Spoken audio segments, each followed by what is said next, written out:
So now we are already on to our second talk today. We have Julia Wolf and Harmke Alkemade on stage, and they are talking on how to use generative AI when designing a brand. Julia, actually, she's from the area. She went to uni at Harmke, so it's kind of like a home run for her, so please give her a special welcome. She worked for global brands such as Sonos and Nike, and obviously now she's at Global Brand Experience at ING. There's the global creative direction to develop the ING brand, which is the one with the lion you see here, and that's us, in our 10 retail and wholesale markets.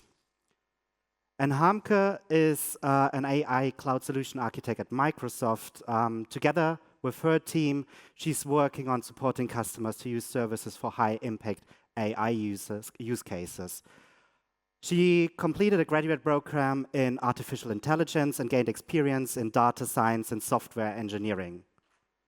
So together, they're talking about the experiments they did, and they wanted to find out if they can create on-brand, so ING on-brand imagery, for training artificial intelligence. Please, a great DTNS welcome to Julia and Harmke. Thank you. Thanks.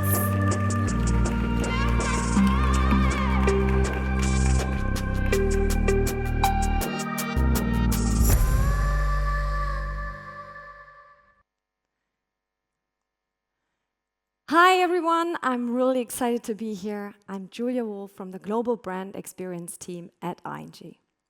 I have Harmke Alkemade with me from Microsoft, and today we're going to show you an experiment that we've been doing since the beginning of the year. We wanted to find out, can we create on-brand images through artificial intelligence? This presentation will show you why have we embarked on this project, how did we do it, and we will end with some personal takeaways from my side. We will also have a Q&A at the end, so get your questions ready. All right, let's go. Let's start out by showing you the beautiful ING photography style. It's vibrant, it's energetic. I love it personally so much because it shows people like you and me doing relatable things. But we spent quite some time and budget building up this library in the last 3 years. Which is why, when in 2022, we saw the launch of different generative AI platforms to the wider public, we got super excited. Why? Because suddenly making an image was quick and it was cheap. This is me using an off-the-shelf platform, which is called Midjourney. You use it, you type in a text prompt, and then your image is being generated in seconds. And it's already quite good, right? It's already quite ING. But at Global Brand, we have one challenge, which is that we need the same energetic and vibrant photography style in pictures that depict the business context. So people doing business together. We mostly source our images on stock sites, which means that we are very dependent on what we find on these stock sites. You can imagine looking for an image that depicts the business context on a stock site gives you very stereotype and boring results. So this has been a challenge which we wanted to overcome with this project. Being our own creator and being less dependent on these sites. Some of you are designers, right? Have you ever had that challenge of trying to find this one image for your presentation and you couldn't find it? This is how it feels. Okay, I'm going to show you how we trained the AI. So the cool thing about this experiment is that we trained the artificial intelligence.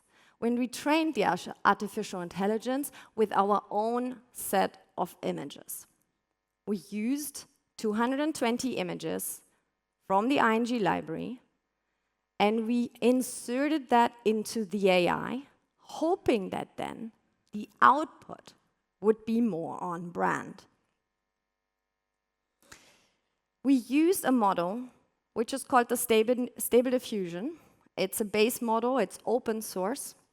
And when we trained the artificial intelligence, we went into this iterative process. So what we did is we created an image, and then telling the AI, yes, this is what we want to have. No, this is not what we want to have. And this is how it learned. And you do that over and over and over again. Sometimes in this process, it can feel a little bit uncertain if you're making the right decisions. Because technology is moving so fast, sometimes you need to make decisions on the go because you don't know better. Sometimes it can feel as if 4 weeks later, you could have made a different choice. But in order to move on, sometimes you just have to go with it. I want to give over the word to Harmke, because Harmke is going to talk to us, how did we train the artificial intelligence on a deep dive level? Thank you. So I think, Julia, do you first want to highlight the images? Did I skip that slide? Okay, I love it. Okay, you're probably really interested. How do the pictures look like that we created? Let me show them to you. So this is how they look like. And what you can see is we like them. We think they're already quite good. But we also think they need to be improved. They need to be improved in what people are wearing, what they're doing. There needs to be more motion within these pictures. And we also want to see different kind of nationalities being featured in these pictures.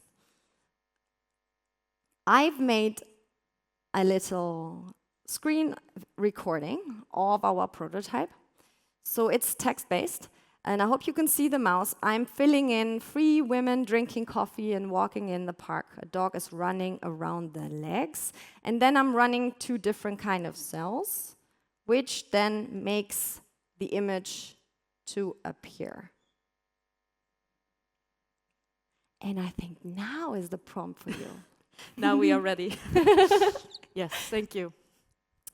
So, hi everyone. So my name is Harmke Alkemade. Thank you for the nice introduction, Julia.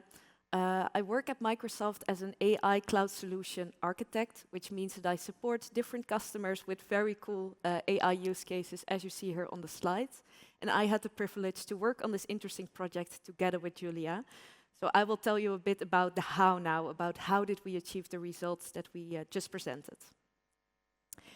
And I think with that, it's good to first start at the beginning, right? So how do you get started with an interesting and innovative project like this? And I think it's good to mention that for us, the beginning, it was also quite a question mark. So we didn't really know where to start.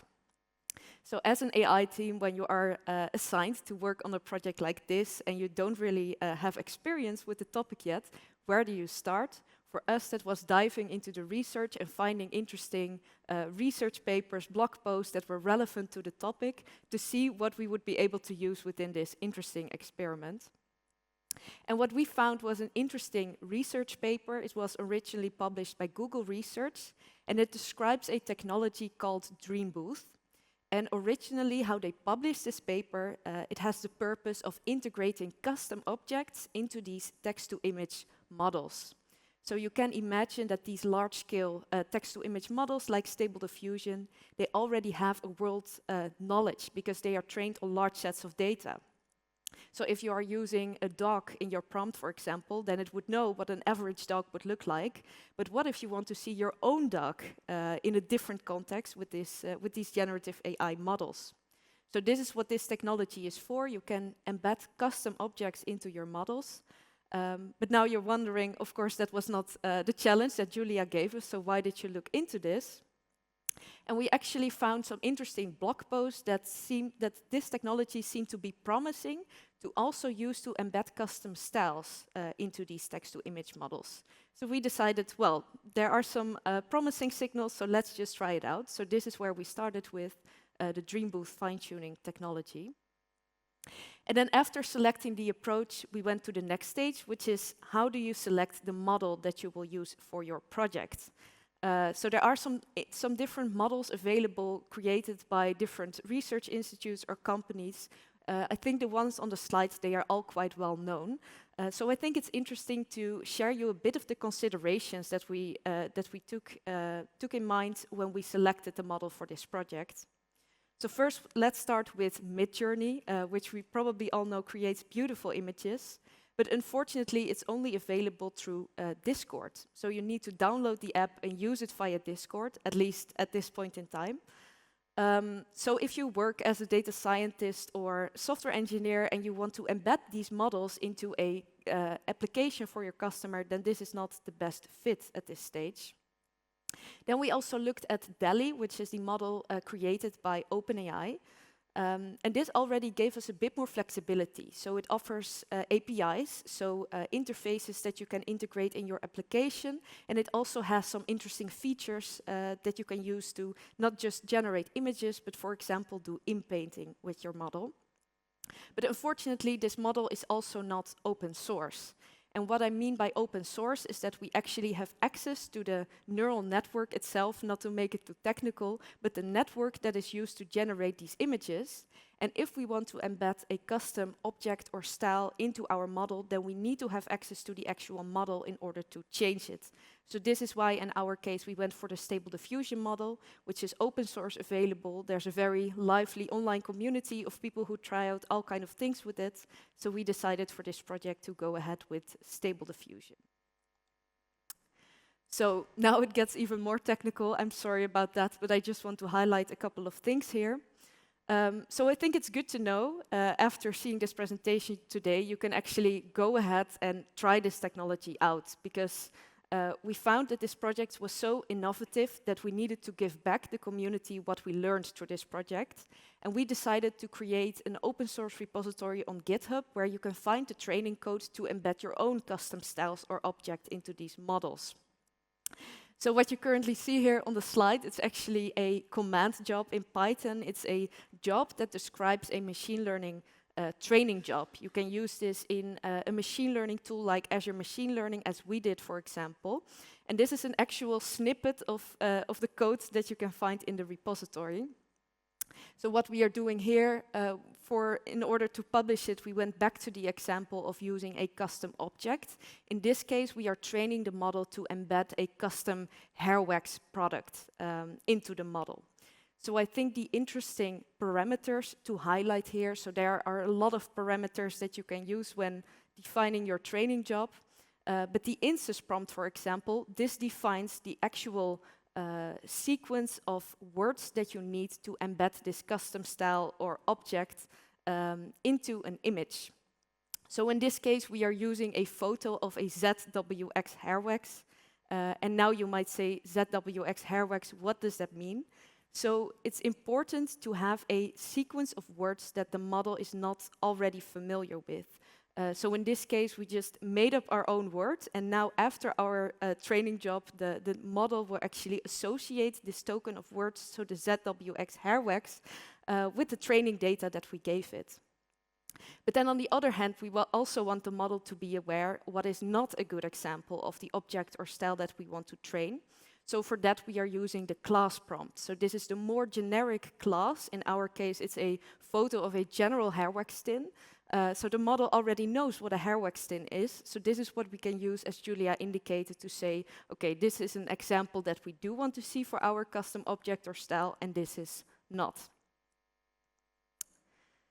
So when doing these experiments, something else that we found is that it's not as easy as with any other machine learning project to evaluate the performance of your experiments. So when you work with these training jobs and doing different experiments, you try out a lot of different parameters and you want to see, how is my model doing? Does it already recognize the ING style that we added to it? So in a normal machine learning project, you would often look at a numerical outcome like accuracy, for example. But what we found for this project is that we actually needed to look into the images to see what was generated by the model, because it's actually quite subjective to understand if the model is able to create your style or object in a recognizable way, but it still needs to generalize in the overall context with the other information that you feed into this prompt. So yeah, with that, I hope that you're now super excited to try this out. So just to highlight the actual repository where this code is published. So it's the Vision AI Accelerator on GitHub. You will find a link also at the end of the presentation. And here you can find the end-to-end training code that you can use to embed your own custom styles or objects into a Stable Diffusion model in case you are interested. And I think it's good to know, right? So now we showed examples on how to embed custom styles into this model, but there's actually a lot more possible with this technology, and you will find examples of that in the repository as well. So just to highlight a couple of examples, one example you see here on the slide. This is actually the Stable Diffusion XL model, which came out, unfortunately, just a couple of months after we did our experiment together. But it offers a significant breakthrough in terms of the performance of the images that are generated. So now what is interesting about Stable Diffusion XL versus the one that we used, it's that it's not just using a base model to generate an image based on your prompt. So in this case, we used a prompt like a photo of a young Spanish woman with some additional details. But it actually offers an image-to-image model as well that you see on the right side. They call this the refiner. And this is a model that takes an image as an input and is specifically trained to make your images have a better quality or make them more realistic. So this is already giving us a lot more options to improve the quality of the images that you are generating.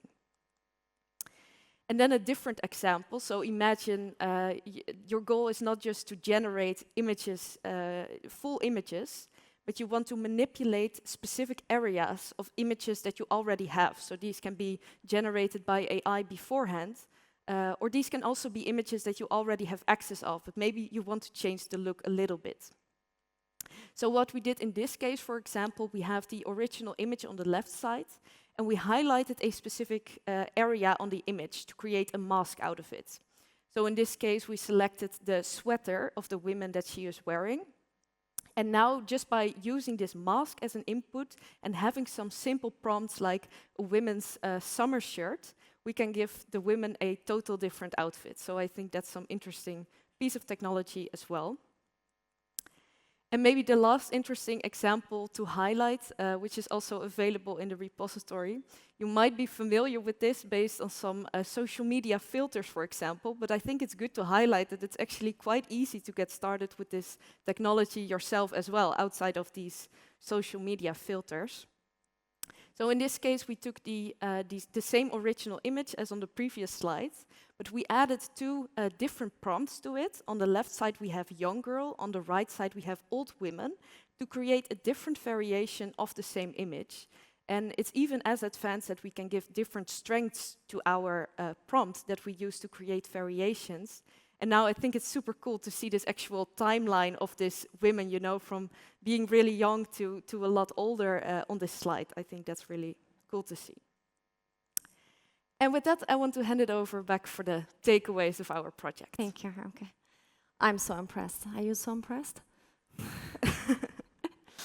What an incredible journey this has been together with you on this project. Love it. Now I just want to tap into what the audience thinks. I want to hear from you, and please raise your hand. Have you used any kind of AI tool, from ChatGPT to Midjourney? Can you please raise your hand?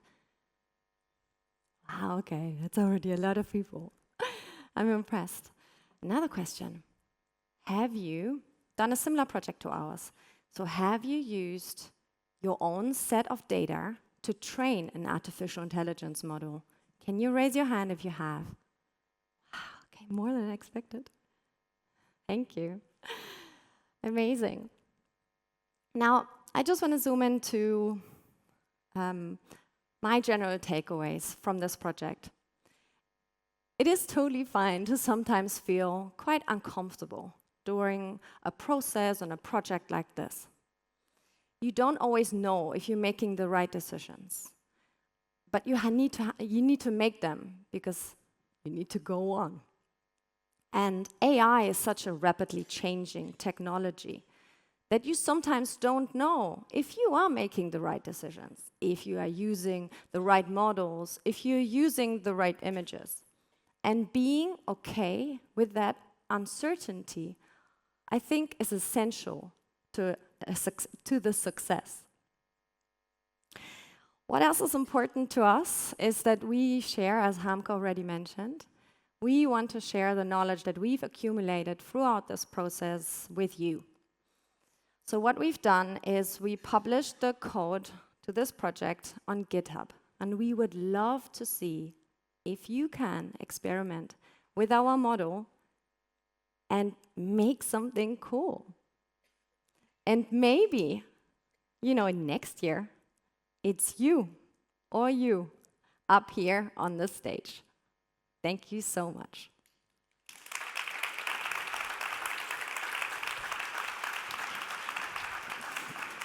Wow. I looked into the QR code yesterday, and I looked into it, and I didn't understand a thing. I think now I do a little bit, Okay, so that's maybe good, we'll that's check it good. out together later. So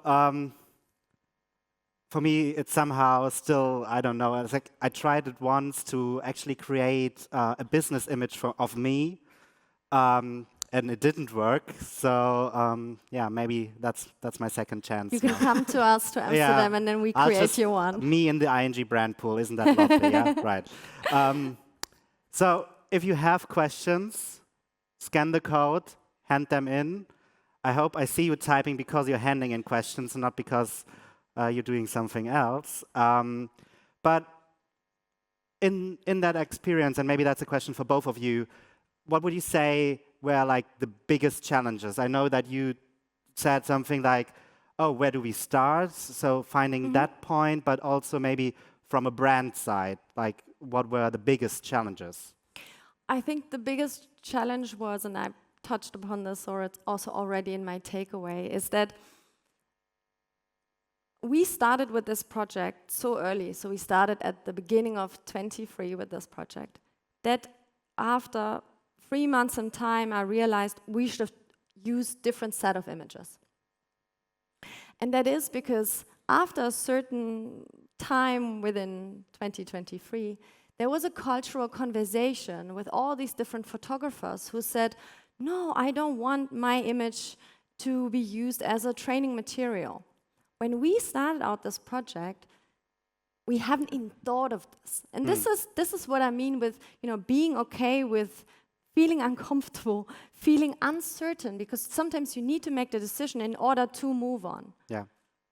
I think that's also, if I'm just going to jump in here, because we got a question in and it says, what did photographers think of using their pictures to train NNI? I think that's, you already answered that. But is it now changing in a way that you say, okay, if we buy photos from someone or hire a photographer to take photos, do you also take that into consideration that you will use the photos to train? Yeah, so this model isn't a commercially usable model. We really did this to find out if we could train AI and gather all these different learnings from the project. So this was the goal for me, not making a commercially usable model. Okay. And if we'd want to do that, yes, I would train with different images. And some challenges for you, or you just, well, that's my job? No, it's super challenging. I think the pace at which these models are developing. So this project, I think we worked on it for like half a year maybe. And during this time, we saw new versions of models coming out literally every week. So how do you keep up with everything while you're investing time on one approach, So it's, Exactly. It's very interesting. And now I would do it even differently when I would start now. Yeah. So, but still, all the learnings that you get, it's super, super valuable. Okay. Yeah. And those pictures that we saw, I know, like the two men with the dog at the beach, and do we actually already use, we as ING, do we already use those photos? Or is it just that we're still at the point where we say, okay, because of the questions raised by some people, do we say, okay, maybe for a later time? Yeah, I think we have to see this in a little bit broader context, because brand experience is looking really at what kind of AI tools can we use for the whole kind of brand experience universe. It's not only photography, it can also be different kind of assets. But what is the most important thing is that we can set the brand parameters. And this was really about this project. Can we set brand parameters? Can we use an AI tool so that then with the brand parameters, something is more on brand? Okay. So we still have a little bit of time till we see them rolled out, and maybe also if you say we're talking about other things that brand is looking into, that is like make the visual identity of a brand. I hope you don't mean like the UX design or UI design, because that would be kind of like not so nice to announce at a UX design conference. I'm a bit, I don't know. No, but so that's really cool. And I wondered when I saw those pictures, and I know you talked about ethics a little bit, and I saw you typing in 2 men or 3 women or something like that. Do we actually, and I know ING has values in that, but do we actually train AI to be diverse, not only maybe in the way that it's like color, but also if it comes to disabilities or anything else, because I think you want everyone included, right? Yeah, no, for sure. So I would say with these very large-scale generative AI models, so if we're talking about creating images or creating text, we cannot assume that they are fully inclusive. Yes. Right? So we have to assume bias into the models itself. So this is really where the guardrails from the specific companies come in, and it's very important to look at how are you applying those. And there's a lot of technology that you can use to make it a bit more boxed, I would say. So never let the model go wild into a context and slip the control out of your hands, right? You need to be in control yourself. And I think even the photography guidelines that we received from ING, those were really helpful in stressing some of these, like inclusiveness, the things that are important for you as a brand. So it's actually really helpful that you already have this documented. But that would mean that you would need someone on the other side who has those values in a way that... Always. Okay. Sure, yeah. So. And I mean, we would be then the creator, but we would also be the curator. Yeah. That I think is a very important task, but it doesn't matter what kind of tool you use. We always have to be a curator at the brand experience. Interesting. So we just, I mean, with all the, you said models coming up, we just can hope that also the people using it have that in mind as well, because if the AI is not trained that way, it will probably not do it itself and just like, hey, didn't you think you forgot inclusion in here? So yeah, okay. And do you think at some point as ING, will we be using only generated pictures, or do you feel like there is a need, or even for us, or just that we want it that way, that we still use real photos?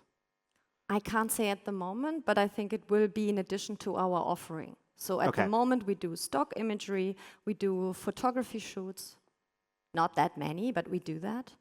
And that could be an additional offering. But let's see what the future brings. And with those, I mean, you said that photographers raise questions on, oh, I don't want my photos to be used to train AI. Who owns the pictures in the end? Is it the brand, or is it even the photographers who maybe help train the AI, or do you know how that works out in the end? Or is it just a question mark at the moment? Yeah, it's still a bit open, I would say. So the legal discussions on a global scale are taking place as we speak, right? So also on this domain, it's constantly evolving, and we have to stay up to date with the, how the regulations are looking at this. So I think that will be also something quite interesting for ING, because I know the legal, it's it's a bank, so yeah.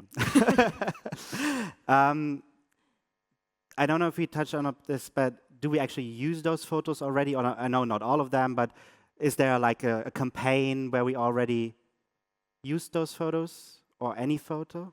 So we don't use these photos yet. Okay.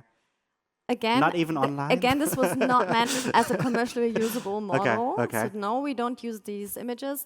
The project was really about learning if we can train the artificial intelligence, yes or no. And if we ever want to use these images, I would personally train the model again with images that we own. Okay. So So those that, questions yes, are that not is raised, a possibility if we So, want that. but that will take also some time because Yeah. with the photographers, like new contracts and little steps, but there's like something inside where, because if I mean, probably all of you also know the struggle that you have is like, oh, right, that one image and you just can't find it because this is not what I want, and then it doesn't fit into the screen with the headlines that I use or something. So I can really see a need for this. Maybe a question to you, Harmke. With training the AI, it's like, and you mentioned, I think, 2.0 seconds, or was it 2 seconds when you get the image? So it was like immediate reaction. How much data is in there, and how much data does the model actually use? Yeah, so I think it's good to know that this model already knows a lot, right? So we are not training from scratch here. We are just fine-tuning it for a specific use case. And I think this is one of the biggest advantages of all these generative AI models that we now have, because we need a much smaller data set to create a good quality model that is specific for a company or industry. So in this specific case, we used around 200 images for the training of the custom ING style. But if you have a simpler object like the dog example that I showed in the picture, just having 10 or 20 images of your dog, for example, could be enough to have your dog added to the Stable Diffusion model. So you don't need a lot. Okay, so maybe this already answers the next question that I have here from the audience. It's how do we deal in a sustainable way with all the big data load and high energy consumption? So I don't know, is the energy consumption so high with those models, or would we actually say it's higher with something else? Or yeah, so these models are very large, right? Yeah. So it takes indeed a lot of big hardware to generate these images. That's correct. But on the other hand, we also see that the actual training job of doing this fine-tuning takes less energy than before. Because before, we had to start from scratch. And now we actually have this model to start with, which is hopefully trained only once per version, right? So we can reuse them. But yeah, it's a topic. So there's a lot of work being done at the moment to make these models smaller and more efficient while still keeping the same quality. So there are possibilities in this domain, but there's still a lot of work that needs to be done. There's still a lot to do, okay. And another question from the audience is, and I think that dates back to the question that I had earlier with like, how do we include them? Do you, or maybe not you, but we as ING, plan on creating guidelines for creators when it comes to diversity? Don't say no.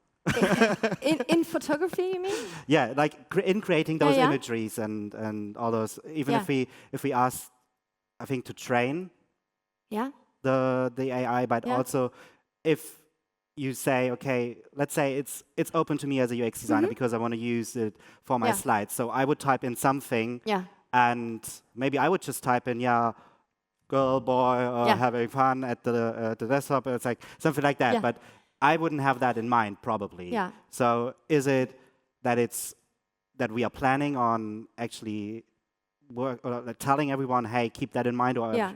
maybe we include something like that Yeah, already? sure. I mean, of course, good question. I think I would park the AI model for answering this question and rather look at something that we've just developed, which is the new illustration style from ING. Yeah. So what we've done here is that we made a new ING illustration style that is very diverse. It's very colorful, and we training different illustrators within the markets to be able to draw in the style. And Okay. yes, they have been trained so that then they're not using their own bias and going on doing their thing. Thanks for having me. No, just, okay. So for sure, that is one thing that we need to do from brand experience is that when we give a tool out of our hand, like we're doing now with the illustration style, where we let local illustrators draw in the different kind of markets, to overview the quality, and quality as well is also diversity. Yeah. And is there some quality assurance in there? In a way that you, when you come back, say, okay, that's not what we want, obviously, right? Or yes, for sure. I mean, for the illustrations, it's not an AI model, but we are working closely together with them. So we overview what's being produced, and yes, if it's 95% male and white, then I say something. oh, sorry for that. I saw the hint there. No, I think it's quite cute though. But yeah. All right, another question. After the initial setup effort of the system and parameter fine-tuning, how easy is it to adjust the image generation to changing brand style? Is it just changing the input pictures? Well, so we're talking about the training yes, job, I guess right? Yep. Yeah, you can change the data set in itself. So I actually showed on the slide the large set of parameters that you can change, right? So if you really want to go into it, then there are a lot of parameters that you can tweak. But changing the images, it would be a start. So just by changing the images, yes, you can do another fine-tuning on your model. But yeah, you also always closely need to evaluate the performance of that and see if there's something else that you need to change. And the next question, and I'm not 100% sure if it's for you or for you, but how have you considered using computer vision to make sure the output is in line with what you want? So I think that goes back a little bit to the quality assurance, but yeah. So that's a really interesting question. It's a bit integrated in the training pipeline or in the training job itself. So I think what this person is referring to is do kind of a classification based on an image. Is this in style or not? And this is actually what we are doing when we are training this model. But yeah, it would be an interesting consideration to take this functionality outside of the training job as well. And for every image, we could assess, is it within style or not? So it's definitely possible, yeah. And another interesting question, I think we maybe raise already got that a little bit, and it's also, I'm excited about the question because it's also kind of building the bridge to Robin's talk later, is do you see a risk for designers, photographers, and design teams to be replaced by AI?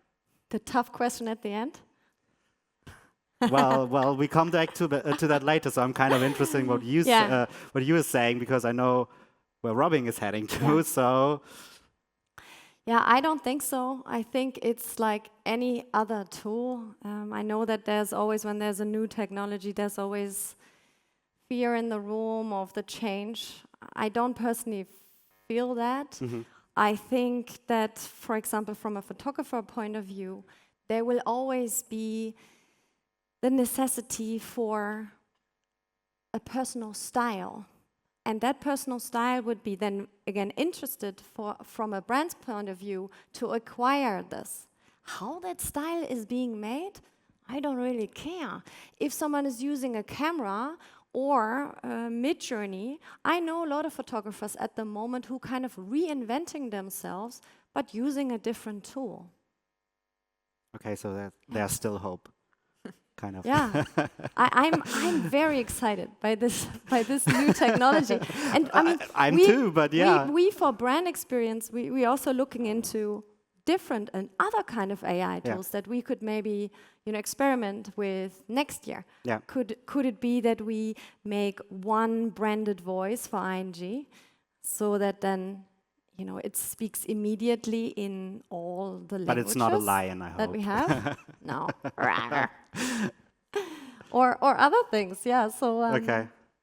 I'm the excited one. So it's more like the fearing like we are on a journey, and I think at the moment it's like, and I hope I say it right. If Robin is talking about that later, it's like we should participate in a way that we shouldn't be afraid and like step back, because that's when we lose touch somehow. Yeah, and I also believe that having a conversation in the cultural landscape, in the public domain, is so important, because some things we didn't know when we started out this project. So, about the photography. Yeah. That we didn't even think of that could be a problem. But because some months later there was a whole conversation within society that people rejecting that idea, we were rethinking our approach.